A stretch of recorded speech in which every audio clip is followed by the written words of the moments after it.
Now at 5, the state of Oregon backing down on proposed rule changes after local farmers speak out. The community got behind farmers. Plus, the Trump administration issues a new order tackling homelessness. How local leaders and lawmakers are reacting. Millions of dollars at this. And what's changed? Nothing. And providing help to all victims of the Central Texas flooding. How you can help Oregon Humane Society find homes for dozens of displaced animals. Thanks so much for joining us here at 5. I'm John Adams. Small farms like Topaz Farms are relieved after Oregon Governor Tina Kotek paused some proposed rule changes that could have impacted their business. Celine Stevens spoke with a few farmers today and is live in the newsroom with more about how they're now feeling. Celine. John, well, farmers I spoke with today were very happy about the pause to these proposed farm stand changes that some say could have put them out of business. They say the pause was all thanks to the significant blowback from the community. They spoke up and they spoke loudly. Farmers breathing a sigh of relief after Governor Tina Kotek announced Friday that she directed the Department of Land Conservation and Development, also known as the DLCD, to pause farm stand rulemaking and reassess the next steps. Oh my gosh, there were so many tears yesterday. The very first thing we did when we heard is we got all the staff together, and I don't know who cried more. There were a lot of tears. There were a lot of tears. A lot of tears, a lot of hugs. It's wonderful. Actually, it's politics at its finest, truthfully. The governor heard people, farmers and consumers, and acted upon that. You can see we have raspberries, marionberries, chesters. Kat Topaz and Jim Abels with Topaz Farm says those rules would have made keeping their doors open a lot harder. It would have put us out of business 100%. Our farm is too small to survive and compete against the big guys. The only way we can survive is as a small farm and to be able to sell our products directly to the public.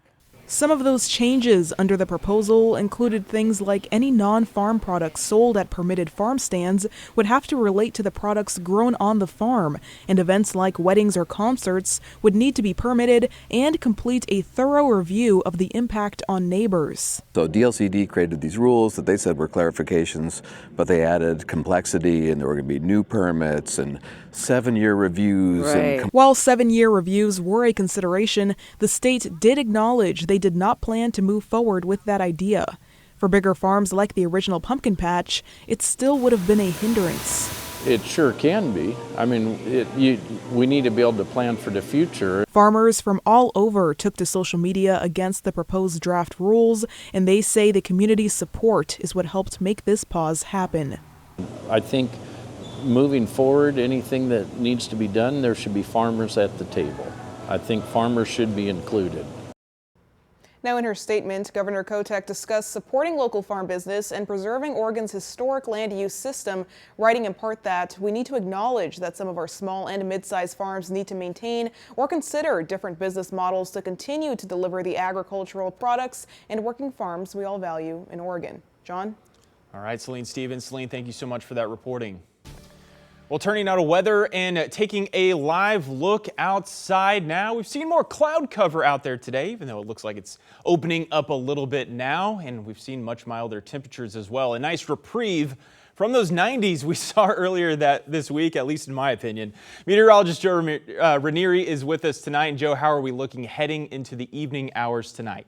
Pretty nice, but John, to get to your point about the cooler weather, yeah, it's cool out there, but it's late July. I want a little heat, and we will see our temperatures gradually warm up over the next couple of days, but the last 2 weekends have been making me feel more like fall. If it's going to be looking at daytime highs in the low 70s, let's start some college football now, because it doesn't really feel like late July out there. This is the last weekend of the month, and we're looking at temperatures across the metro area right now in the low 70s. Now, on the east side of the state, a little bit warmer. Temperatures in John Day and Burns of 85. Over in Bend and Redmond, temperatures in the mid to the upper 80s. And along the Oregon coast, looking at temperatures in the low 60s. But right now in the Goose Hollow neighborhood, yeah, temperatures in the upper 60s. Again, those clouds really kept us on the cooler side earlier today. They're starting to lift a little bit. We have been seeing a little bit of some action on the east side with some thunderstorms rolling through. So far, they haven't really been impacting folks near the high desert, but this upper level low will push off to the east. As it does, we'll start to see a little bit of some cloud cover for tomorrow morning, but heading into the afternoon, we'll be seeing another round of sunny skies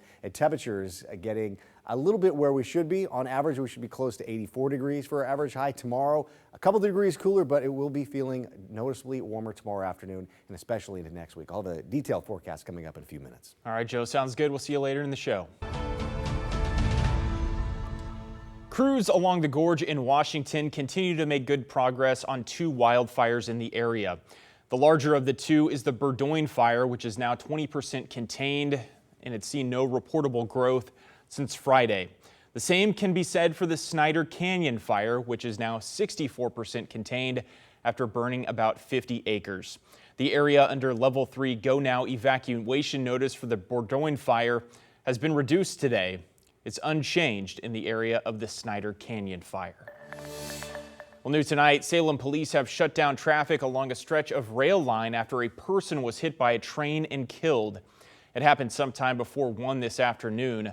Police have shut down east and westbound traffic across the rail line between McGilchrist and Mills Streets southeast while they investigate. An alert out of Washington County. The sheriff's office is asking for your help finding this man.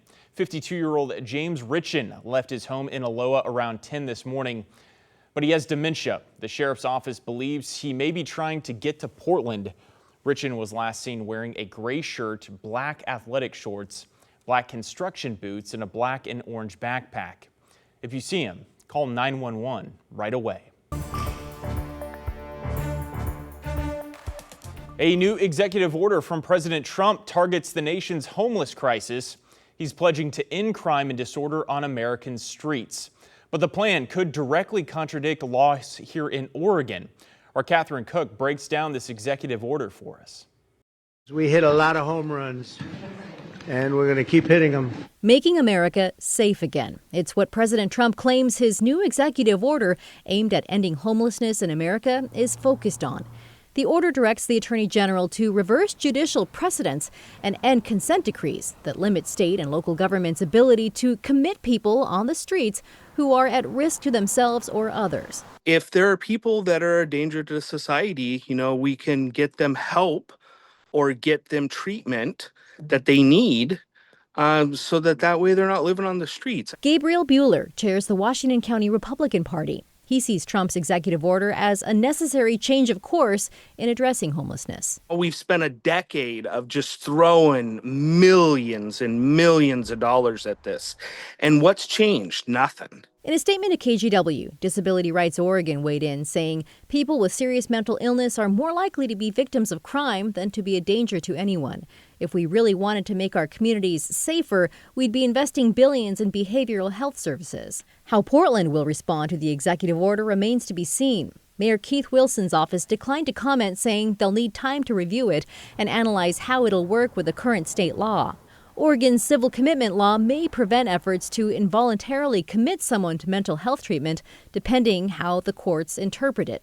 I'm sure it's going to get challenged, but I think that there are places that are in this nation that are going to take great advantage of this to really turn around their communities. This emergency that's facing our state will be with us for a while. Governor Tina Kotek's office did not respond to questions about Trump's executive order, but this week the governor signed into law her own statewide plan to tackle the homeless crisis. It includes more than $200 million meant for addressing homelessness across the state.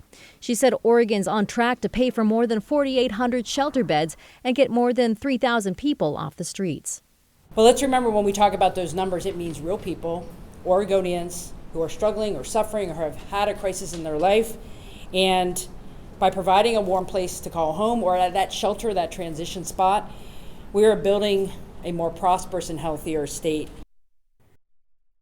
Well, the order also directs federal agencies to take a look at its grants and prioritize them for cities that do the most to crack down on public drug use, camping, and squatting. A traffic alert in Northeast Portland. The Broadway Bridge is closed through 8 o'clock tonight and will close again tomorrow morning. It'll stay closed between 6 in the morning and 8 at night. It's for the biannual inspection conducted by the National Bridge Inventory. The Portland streetcar is not in operation during the closure, but pedestrians and cyclists can continue to use the bridge. And another weekend traffic alert to tell you about. Part of Highway 217 is closing tonight in both directions. This is between Southwest Greenberg Road and 99 West.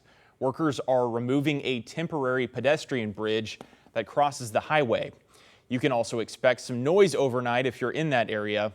The shutdown begins at about midnight with the road set to reopen by 8 o'clock tomorrow morning.